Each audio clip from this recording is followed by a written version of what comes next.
नमस्कार दोस्तों, मैं देवेंद्र पारिक स्वागत करता हूं आपका जीके बाई डीके चैनल पर। और दोस्तों, आज का महत्वपूर्ण करंट, आज तारीख 7 मई 2021 और इम्पोर्टेंट क्वेश्चंस को शुरू करें उससे पहले आपसे निवेदन है कि अगर आप हमारे चैनल पर नए हैं तो चैनल को सब्सक्राइब कीजिए, और अगर आप लगातार हमें देख रहे हैं तो अधिक से अधिक दोस्तों के पास शेयर कीजिए। चलते हैं प्रश्न की तरफ। इकोनॉमिक अफेयर की कैबिनेट कमेटी ने हाल ही में किस बैंक के रणनीतिक निवेश के लिए सैद्धांतिक मंजूरी दे दी है?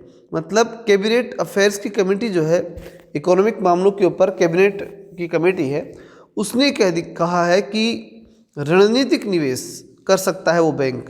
तो ऑप्शन है अपने सामने, bank of Baroda, yes bank, Canara bank, IDBI bank. तो सही उत्तर है आईडीबीआई बैंक। व्याख्या देख लेते हैं।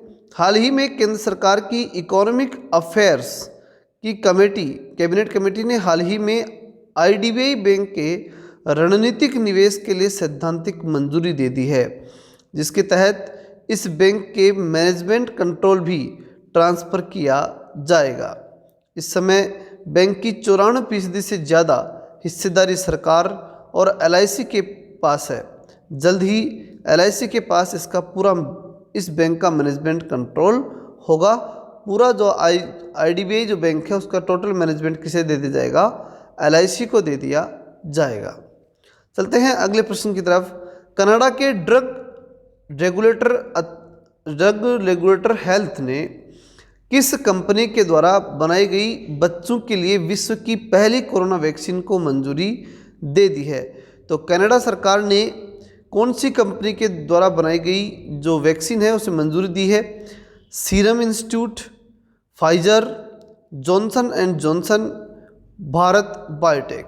तो सही उत्तर है फाइजर। बहुत ही महत्वपूर्ण है, बच्चों के लिए वैक्सीन आ गई है, कनाडा ने इसे स्वीकार कर लिया है। ड्रग रेगुलेटर अथॉरिटी है, उसकी रेगुलर हेल्थ जो है वो, उसने जो एक तरह से अथॉरिटी के रूप में काम करती है वहाँ, उसने इस कंपनी को मंजूरी दी है कनाडा में। ठीक है, तो जल्दी भारत में भी इसकी स्वीकृति मिल पाए, इसकी संभावनाएं हैं। चलते हैं आगे व्याख्या की तरफ। कनाडा के ड्रग रेगुलेटर हेल्थ ने हाल ही में फाइजर जो कंपनी है उसके द्वारा बनाई गई 12 से 15 साल के बच्चों के लिए विश्व की पहली कोरोना वैक्सीन को मंजूरी दे दी है। फाइजर का दावा है कि उसने 12 से 15 साल की उम्र के 2260 बच्चों पर वैक्सीन के ट्रायल किए हैं, जो कि पूर्ण रूप से इफेक्टिव भी साबित हुए हैं। चलते हैं नेक्स्ट प्रश्न की तरफ। द्रविड़ मुनेत्र कड़गम प्रमुख रूप से जो M.K. स्टालिन इसके प्रमुख थे, हाल ही में किस राज्य के मुख्यमंत्री चुने गए हैं? M.K. स्टालिन किस राज्य के मुख्यमंत्री चुने गए हैं? पहली बात, कब उनकी जो पार्टी है वो है द्रविड़ मुनेत्र कड़गम, इसे कहेंगे DMK, और इसके बारे में पहले बता चुका हूँ आपको। DMK के प्रमुख हैं M. स्टालिन, और वो अभी किस राज्य के मुख्यमंत्री बने हैं ये हमें बताना है। ऑप्शन है अपने सामने, केरला, गुजरात, महाराष्ट्र या फिर तमिलनाडु। तो अपना ऑप्शन सही होगा तमिलनाडु। चलते हैं इसकी व्याख्या की तरफ। द्रविड़ मुनेत्र कड़गम, देखिए वहाँ दो पार्टी है तमिलनाडु में, एक द्रविड़ मुनेत्र कड़गम और यानी DMK, एक है ADMK। ठीक है, तो उसके अंदर अन्ना द्रविड़ मुनेत्र कड़गम उसे बोलते हैं उसे। ठीक है, तो दो हैं वहाँ। द्रविड़ मुनेत्र कड़गम जो है यानी DMK जो है वो जीती है, और इसके प्रमुख हैं M.K. स्टालिन। उनको तमिलनाडु के मुख्यमंत्री के रूप में चुन लिया गया है। वे आज मुख्यमंत्री की शपथ लेंगे, और उससे पहले पलानीस्वामी ने अपना और अपने मंत्रिमंडल का त्यागपत्र राज्यपाल बनवारी लाल पुरोहित, तो ये बहुत महत्वपूर्ण प्रश्न है, राज्यपाल जो बनवारी लाल पुरोहित जो हैं वो वहाँ तमिलनाडु के क्या हैं? राज्यपाल। ये भी आपको अच्छी तरह से याद रखना है, तमिलनाडु के राज्यपाल बनवारी लाल पुरोहित हैं। चलते हैं अगले प्रश्न की तरफ।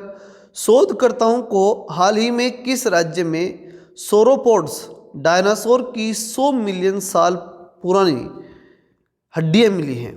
तो शोधकर्ताओं ने किस राज्य में ये डायनासोर की हड्डियां ढूंढी हैं? ऐसा राज्य भारत का कौन सा है? सोरोपोड्स डायनासोर। कौन सा डायनासोर? सोरोपोड डायनासोर की 100 मिलियन साल पुरानी हड्डियां। ठीक है, मिली हैं, कहाँ मिली हैं? तो देखिए महाराष्ट्र, गुजरात, बिहार या फिर मेघालय। तो सही उत्तर होगा इसका मेघालय। देखते हैं इसकी व्याख्या।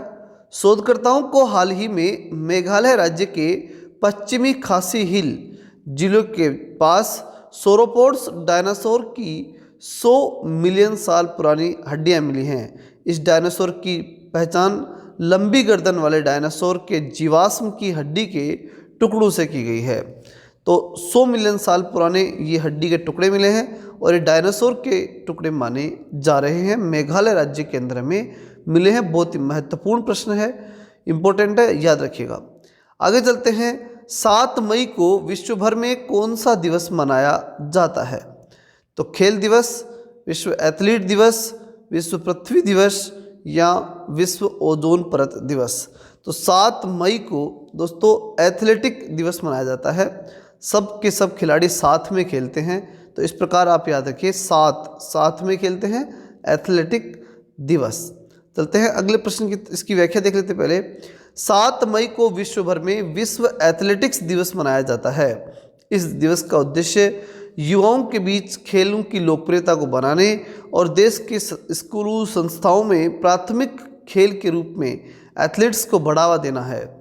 इस दिवस को हर वर्ष तारीख बदलती रहती है, जिसे IAAF निर्धारित करता है। ये बड़ी इंपॉर्टेंट बात है। तो ये इस दिवस की जो तारीख है ना वो बदलती रहती है, ये बड़ी इंपॉर्टेंट बात है। IAAF ये डिसाइड करती है, ठीक है, इस तारीख के बारे में कि एथलेटिक्स जो है वो दिवस कब मनाया जाए। तो इस बार कब मनाया जाएगा? 7 मई को। चलते हैं अगले प्रश्न की तरफ। देश के किस मंत्रालय ने सामाजिक सुरक्षा संहिता 2020 की धारा 144 की अधिसूचना जारी की है? सूचना और प्रसारण मंत्रालय, रेल मंत्रालय, शिक्षा मंत्रालय, केंद्रीय श्रम और रोजगार मंत्रालय। तो सही उत्तर होगा इसका केंद्रीय श्रम और रोजगार मंत्रालय। देखते हैं इसकी व्याख्या। केंद्रीय श्रम और रोजगार मंत्रालय ने हाल ही में आधार की प्रासंगिकता को कवर करने वाली सामाजिक सुरक्षा संहिता 2020 की धारा 144 की अधिसूचना जारी की है, जिसके तहत यह मंत्रालय सामाजिक सुरक्षा योजनाओं के अंतर्गत अपने डेटाबेस के लिए लाभार्थियों के आधार पर विवरण प्राप्त करने में सक्षम हो जाएगा। मतलब लाभार्थियों के आधार पर अपने डेटाबेस को सुधारेगा और डेटाबेस के आधार पर लाभार्थियों तक सूचनाएं पहुंचाएगा। एक तरह से दोनों में अच्छा कनेक्शन बैठाने का प्रयास किया जाएगा। और ये जारी किसने किया है? केंद्रीय श्रम और रोजगार मंत्रालय ने जारी किया है, मतलब ऐसा प्रयास किया है। आगे चलते हैं। निम्न में से किस पॉलिटिकल पार्टी के प्रमुख और पूर्व केंद्रीय मंत्री चौधरी अजीत सिंह का हाल ही में निधन हो गया? भारतीय जनता पार्टी, राष्ट्रीय लोकदल, कांग्रेस या जन समाजवादी पार्टी? तो सही उत्तर जो इसका होगा वो है राष्ट्रीय लोकदल। व्याख्या देख लेते हैं। राष्ट्रीय लोकदल पॉलिटिकल पार्टी के प्रमुख और पूर्व केंद्रीय मंत्री चौधरी अजीत सिंह का हाल ही में 82 साल की उम्र में कोरोना केस से संक्रमित होने के कारण निधन हो गया। उनके फेफड़ों में इन्फेक्शन फैलने से उन्हें निमोनिया भी हो गया। उन्हें जाटों के बड़े नेताओं के रूप में जाना जाता था। मतलब एक तरह से कोरोना से उनकी मृत्यु हो गई 82 साल की उम्र में। और एक केंद्रीय मंत्री हैं चौधरी अजीत सिंह। अगले प्रश्न की तरफ चलते हैं। इनमें से किस दिवंगत अभिनेता की फोटो बंगाली स्कूल की टेक्स्ट बुक में शामिल की गई है? इरफान खान, सुशांत सिंह राजपूत, कादर खान या देवानंद? तो सही उत्तर होगा इसका सुशांत सिंह राजपूत। व्याख्या देख लेते हैं। बॉलीवुड के दिवंगत अभिनेता सुशांत सिंह राजपूत की फ़ोटो हाल ही में बंगाली स्कूल की टेक्स्ट बुक में शामिल की गई है। उनकी फ़ोटो पवित्र रिश्ता सीरियल से ली गई है। उनकी फ़ोटो एक प्राइमरी बंगला बुक ने फैमिली और फादर फिगर समझाने के लिए पब्लिश की है। अगला प्रश्न देखते हैं। केंद्रीय मंत्रिमंडल ने भारत, यूनाइटेड किंगडम और great Britain United kingdom, great Britain मतलब ब्रिटेन की हम बात करें, और किस देश के बीच वे प्रवास और आवागमन के लिए समझौता ज्ञापन को मंजूरी दी है? तो 2 देश तो हमारे सामने बता दिए गए हैं, भारत है, ब्रिटेन है।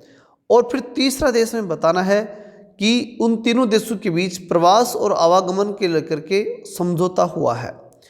तो स्कॉटलैंड, नॉर्दर्न आयरलैंड, वेल्स या फिर इंग्लैंड। तो सही उत्तर होगा दोस्तों नॉर्दर्न आयरलैंड। देख लेते हैं इसकी व्याख्या।